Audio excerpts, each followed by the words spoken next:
Good morning, everyone. Thank you so much for inviting me to Ohio. Thank you to the BWC. I want to say before I start my presentation that sometimes when you're in the throes of workers' comp, you're not always getting recognition for what you're doing. And sometimes we don't pat ourselves on the back enough, and we don't say, you know, we're really doing a great job. So I want to just say to you, I speak all over the country. And one of the things that I try to do is customize my presentations to the groups that I'm speaking to. And as I researched what was going on here in Ohio, I came to realize that you are actually on the cutting edge of a lot of things. You're one of the few states that incentivizes employers to bring injured workers back to work. That's unique. The system that is created is injury, settle, goodbye, have a good life, start over somewhere else. So I want to commend the Ohio group for doing that.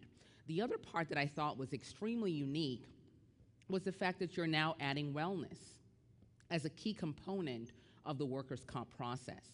So I think sometimes we don't always pat ourselves on the back, but I think that those two things are actually very unique for Ohio and something that you as a group, as a board of governors that are managing this program, should really commend yourself on doing that. Having said that, I want to tell you a little bit of a story, and I'm always talking stories, and I want to give you a sense of how I arrived at the return to work table, what brought me here, and an experience that I had earlier this year that all confirmed a lot of my feeling. For years, I sat in an adjuster's desk.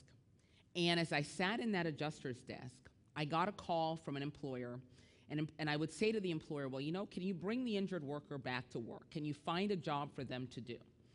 And every single time I would get this, well, you know what, I don't think there's anything that the employee can do. And I started thinking, how could there possibly be nothing that they can do in your work environment? How is that even possible? And as I sat there, I realized, you know what, there's got to be a better way. One of the key challenges that I had when I arrived at the Palm Beach County School District and I started managing claims for the district, I walked in, my boss hired me, and she said, Margaret, I have a surprise for you. I have a gift. And I said, really? Oh my gosh, I've never been hired anywhere where somebody's given me a present. And I walked in, and she showed me a room. And she said, Margaret, these people have been injured for years, and they've never come back to work. And I said, what are you talking about? Well, guess what?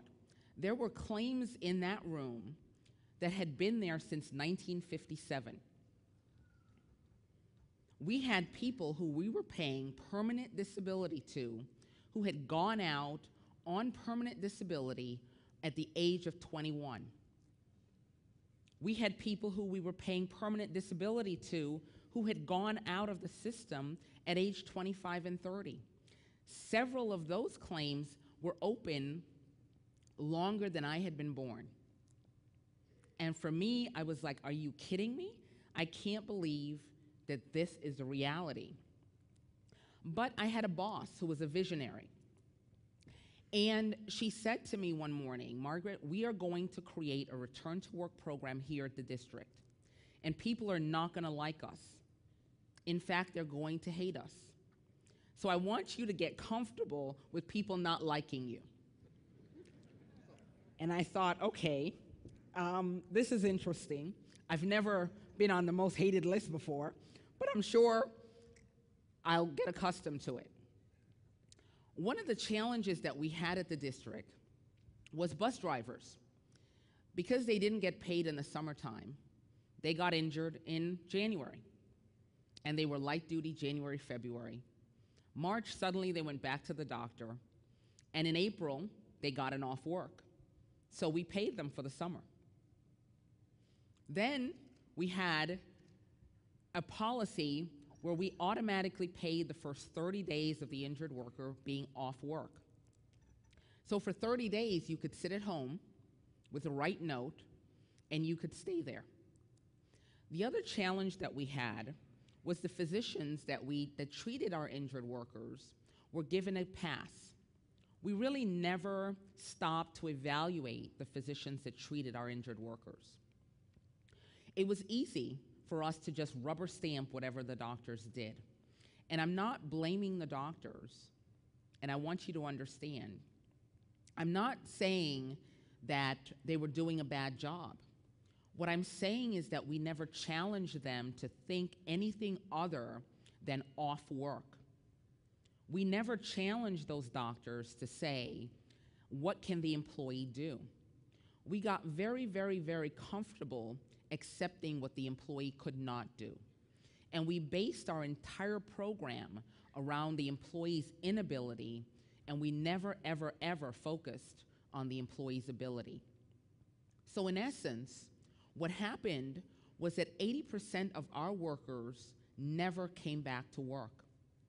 Once they got injured, we found ways to make them disabled. Our system was created in that manner. 4 years into the cycle of working with the district, we cut our claims load in half. We returned almost everybody to work. And I began to see that it was doable. We created a system of accountability, and we created a system of ability. And so I know firsthand, not from guessing, not from estimating, I know firsthand that return to work programs work, that they're very possible, that they can be done. But one of the things that I know also is that it doesn't happen unless you create a tribe of believers. You have to create a tribe of believers. You have to slowly build your island with a bunch of people on it who believe in what you're doing. And when you build a tribe of believers, you actually can make the change happen. So that is the first part of what I want to say to you. The second part of what I want to say to you is I've actually been a claimant. Surprise, surprise. November the 2nd, 2011, I was walking to a client location, and I fell. Through no fault of my own, I actually fell. And I hit the concrete so hard that I actually broke my glasses, broke my tooth, and was severely hurt. And for the first time in almost 30 years that I handled claims, I got to see what the injured workers go through. And so my concept, my perception has changed. I want to tell you that we have a system that doesn't always work for the injured worker. Let me give you the conversation. I didn't necessarily want to file a claim, but when I called my office manager, she said, "Are you kidding? You need to file a claim." So I did. And I got a very young adjuster on the phone, and I explained to her what happened, and I said, I really don't want to file a claim. And she said, "Really? You need to file the claim." So I did. I did the notice of injury. I did the whole 9 yards. And one of the things that immediately I felt, because of the way that the adjuster talked to me on the phone, I started feeling that I needed to justify my claim, because she made me feel like I needed to justify my claim. She said to me, "Are you sure that body part hurt?" And I thought to myself, okay, I hit the concrete. What part of that aren't you getting? And then she said, "Well, how did your right foot hurt when you hit the left side?" And I started feeling my defenses being built. Then I began to see the process of getting access to medical treatment. The first doctor said, "Oh, there's nothing wrong with you. You don't need physical therapy." And I thought, are you kidding? I do this for a living. I know the deal. I've sent enough injured workers through the system. The process is you get me medical treatment immediately. So 6 weeks later, when I was waiting for the physical therapy authorization, I realized that the system is also broken. So today, what I want to present to you is the side of making it work. How do we build a tribe of people who make return to work the best thing that we can accomplish? How do we take a system that doesn't always understand the injured worker's point of view, doesn't always understand the employer's point of view? How do we get everybody on the same team, creating a dynamic program that the end result is keeping employees feeling productive, keeping them feeling that they can contribute to their success, and continuing them to work? You know, I read a study that we spend 80% of our time at work, and work actually defines us. So I think as a system, we need to stop defining injured workers in the view that they cannot, and start defining them in the view that they can.